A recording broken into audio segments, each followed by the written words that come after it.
আমাদের ভালো লাগাতে সকলকে অনেক অনেক অনেক স্বাগত জানিয়ে আমার আজকের গল্প আরম্ভ করছি। আজকের গল্প সেদিন বসন্তের সন্ধ্যায়। গল্পটি তাহলে শুরু করি। তাড়াতাড়ি শাড়ি ঠিক করে ধরে অটোয় উঠতে যাচ্ছি। পিছনে 3 জনের সিট। তুমি কোথা থেকে দৌড়ে এসে উল্টো দিক থেকে আমার আগে উঠে গেলে অটোতে। তোমার দিকে ভালো করে না তাকিয়েই হাঁ হাঁ করে উঠলাম আমি। এ কি মশাই, নামুন শিগগিরই বলে অটোর মধ্যে উঁকি দিয়ে তোমাকে দেখে কিছুক্ষণ থমকে গেলাম। কি দারুণ দেখতে লাগছিল তোমাকে বাসন্তী রঙের পাঞ্জাবিতে। চোখ নামিয়ে নিয়ে না বললে নয়, অনুষ্ঠান শুরু হয়ে যাবে বলে সেই জন্য বললাম। আগে কিন্তু আমি এসেছিলাম। তুমি আমাকে দেখলে, তোমার চোখের দৃষ্টিতে কি যেন ছিল। অনেকক্ষণ পরে আমি লজ্জা পেলাম, বলে ফেললাম, ঠিক আছে, আমি পরের অটোতে যাচ্ছি বলে অটো থেকে নেমে গেছিলাম আমি। ওহো, সরি বলে তুমিও মুহূর্তে অটো থেকে নেমে গিয়েছিলে। অন্য প্যাসেঞ্জাররা ওই ফাঁকে অটোতে উঠে পড়ে মুচকি হেসে তাকালো আমাদের দিকে। অপ্রস্তুত আমি তোমাকেও নেমে আসতে দেখে মৃদু হাসলাম। এই অটোগুলো সবই কলেজ রোডে যায়। তাই তুমি আমার কাছে এসে বললে কলেজে বসন্ত উৎসবে। আমি মাথা হেলিয়ে হ্যাঁ বলতেই আমারও নিমন্ত্রণ প্রাক্তনের তালিকায় বলে আমার দিকে তাকিয়ে বললে, তাহলে একসাথে যাওয়া যাক বলে পরের অটোতে উঠলাম। 2 জনে এক অটোতে পাশাপাশি। কয়েক মুহূর্তের মধ্যে এইভাবে ভালো লাগা ছড়িয়ে পড়তে পারে ভাবিনি। আমি প্রাক্তনী এই কলেজের। দীর্ঘ 8 বছর পরে বসন্ত উৎসব উপলক্ষে রিইউনিয়নও হচ্ছে। ডাক পড়েছে আমারও।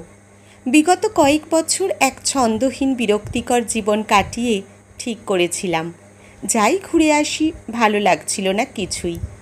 তাই একটা দিন অন্তত কলেজ লাইফে সেই পুরনো বন্ধুদের সাথে দেখা করে, তাই সেই উদ্দেশ্যে আসা। এরপর তোমার সঙ্গ। এত আশাতীত, খারাপ লাগছিল না। তোমাকে আমাকে একসাথে আসতে দেখে বন্ধুমহল হৈ হৈ করে উঠল। আমি ডুবে গেলাম বন্ধুদের সাথে, তুমিও। তবে সারাটা দিন কলেজের অনুষ্ঠানের ফাঁকে তোমার সাথে চোখে চোখ পড়েছে অন্তত 1000 বার। কাছে এসেছো নানা অজুহাতে অগুন্তিবার, কিন্তু আমরা কথা বলিনি একে অপরের সাথে একবারও। সবাইকে আবির মাখিয়ে দিচ্ছিলে তুমি। আমার সামনে এসে আমায় আবির মাখিয়ে দিতে গিয়ে তোমার সেই চোখ, সেই তাকানো, একটুক্ষণ থমকে ছিলে তুমি। ডাস্ট অ্যালার্জি আমার, তবুও তোমার কাছে এগিয়ে দিলাম মুখ। কলেজের অন্য বন্ধুরাও অবাক, হাততালি দিল ওরা। উফ, পাগলামি যত সব। কেউ মুচকি হাসল, ওর কানে ফিসফিসিয়ে কিছু বলল। আমরা 2 জন পাত্তা দিলাম না, কেমন ঘোর লেগেছে যেন। নির্লজ্জের মতো ইচ্ছে হচ্ছিল তোমার সাথে একান্তে কথা বলার জন্য, কিন্তু সব ইচ্ছে প্রকাশ তো আর করা যায় না। বাড়ি ফেরার পথে সবাইকে বিদায় জানিয়ে এক অনন্ত ভালো লাগা আর এক নিবিড় কষ্টের অনুভূতি নিয়ে ফিরতে যাব। তুমি আমায় হঠাৎ হাত ধরে এসো আমার সাথে বলে নিয়ে গেলে কলেজের দিঘির পাড়ে। এইটাই তো চাইছিলাম আমি। ইচ্ছে ছিল উদ্যোগটা তোমার দিক থেকে আসুক। দিঘির পাড়ে বসতে বলল আমায়। মনের ভিতরের উত্তেজনায় দাঁড়িয়ে থাকতে পারছিলাম না আমি। বসলাম 2 জনেই। তুমি আমার দিকে স্থির দৃষ্টিতে তাকিয়ে বললে, কাল তাহলে 11টার সময় কোর্টে দেখা হচ্ছে। আমাদের ডিভোর্সটা নিশ্চয়ই ফাইনাল। আমি উত্তর দিলাম না, চুপ করে বসে রইলাম। ও চুপ করে দীর্ঘশ্বাস ফেলল। আসলে দীর্ঘ 4 বছরে 2 জনের মনোমালিন্য চরমে উঠেছিল। বেশ কিছুদিন আলাদা থাকার পরে কোর্টের অর্ডার অনুযায়ী আলাদা ছিলাম আরও 6 মাস। এতে আমি যে খুব ভালো ছিলাম তা নয়, আলাদা থেকেও যেন ঠিক ভালো ছিলাম না 2 জন। একসাথে থাকলে ঝগড়া, আবার আলাদা থেকে বুঝেছিলাম কেমন ফাঁকা ফাঁকার অনুভূতি। অসহ্য লাগছিল। আগে মনে হয়েছিল ওকে ছাড়া হয়তো ভালো থাকবো, কিন্তু না।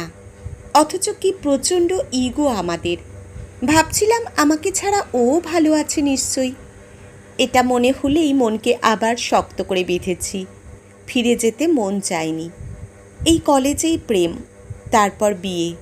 বিয়ের প্রথম প্রথম আমাদের সুখী সংসার। মুশকিল হলো বেবি নেওয়ার সময়। কনসিভ করতে পারিনি আমি। ওর মা বারবার আমায় দোষারোপ করেছিল, অথচ রিপোর্টে দোষ ছিল ওর। আমি মেনে নিয়েছিলাম ব্যাপারটা, কিন্তু ও ফ্রাস্ট্রেশনে ভুগছিল ভীষণ রকম। বাচ্চা ও বরাবরই ভালোবাসে। ওর বাড়িতে আত্মীয় স্বজন সবাই ঠাড়ে ঠোড়ে আমাকেই কথা শুনিয়ে যাচ্ছিল, অথচ ও কেমন নির্লিপ্তর মতো চুপ।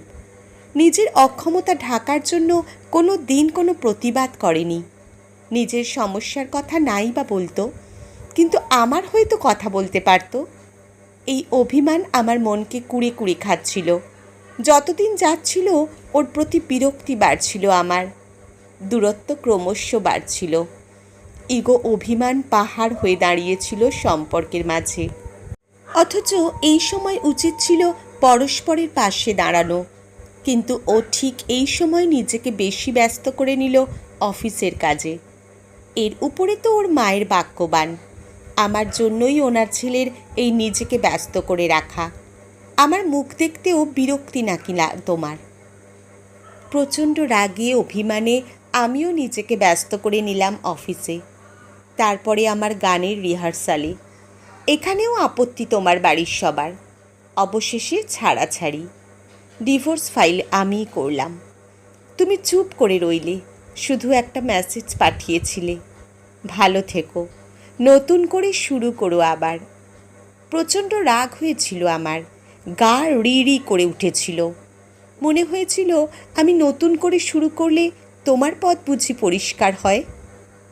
একবারও তখন ভাবিনি আমাদের আরও একবার কথা বলা উচিত, কিন্তু কে বলবে? ইগোর পাহাড় দুজনেরই। কেউ নত হতে চাইছি না। কোথায় যেন পড়েছিলাম, সম্পর্ক টিকিয়ে রাখতে হলে তোমাকে যদি নত হতে হয় অবশ্যই হয়েও, কিন্তু বারবার তোমাকেই নত হতে হলে সেই সম্পর্ক থেকে বের হয়ে আসা ভালো। আসলে মিথ্যা বলবো না, কেমন যেন সম্পর্কটা ছন্দহীন হয়ে গিয়েছিল।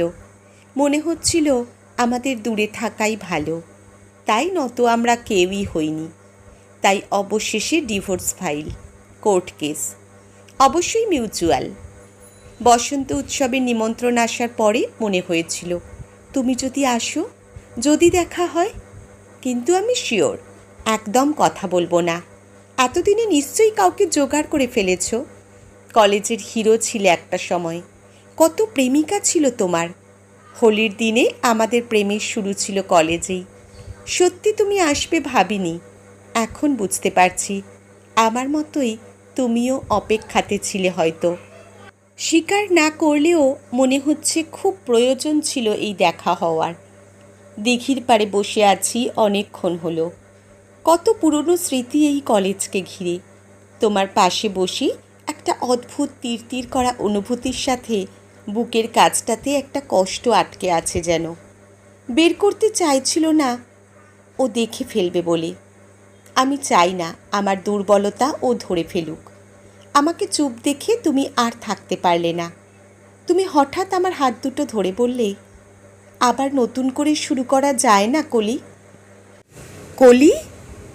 কত দিন পরে এই নামে ডাকলে আমায়। আমি কথা কলি। নিমেষে চোখে জল ভরে গেল।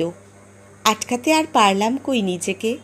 বুকের ভিতরের কষ্টটা হুড়মুড়িয়ে বেরিয়ে এলো যেন। হাউমাউ করে কাঁদতে কাঁদতে ঝাঁপিয়ে পড়লাম ওর বুকের উপরে। কিল চর কিছুই বাদ রাখিনি। ও একটুও আটকায়নি আমাকে। কাঁদতে কাঁদতে ভাবছি, কেন মানুষ তাহলে অভিমানে ইগোকে জিতিয়ে দেয়? মনের মধ্যে একটুও যদি ভালোবাসা থাকে পরস্পরের প্রতি, তাহলে আর একবার সুযোগ পেতে দোষ কি? কতদিন আমরা দুজনেই কষ্ট পেয়েছি, কিন্তু আর নয়। কালকেই কেস তুলে নেব আমি। কান্নাকাটির পরে দুইজনে দুইজনকে জড়িয়েছিলাম অনেকক্ষণ। কখন যে দিঘির পাড় জুড়ে সন্ধ্যের জোনাকি জ্বলে উঠেছে টের পাইনি। উফ, কি শান্তি লাগছে কতদিন পরে। তুমি কানের কাছে ফিসফিসিয়ে বললে, তোমাকে ছাড়তে ইচ্ছে করছে না কলি। আজ থেকেই একসাথে থাকলে হয় না? হয়, খুব হয়। আমি হেসে লজ্জায় চোখ নামিয়ে নিলাম, সেই আগের মতো। আজকের গল্প এখানেই সমাপ্ত। কলমে ঝুম্পা মণ্ডল, পাঠে জয়তী। ধন্যবাদ।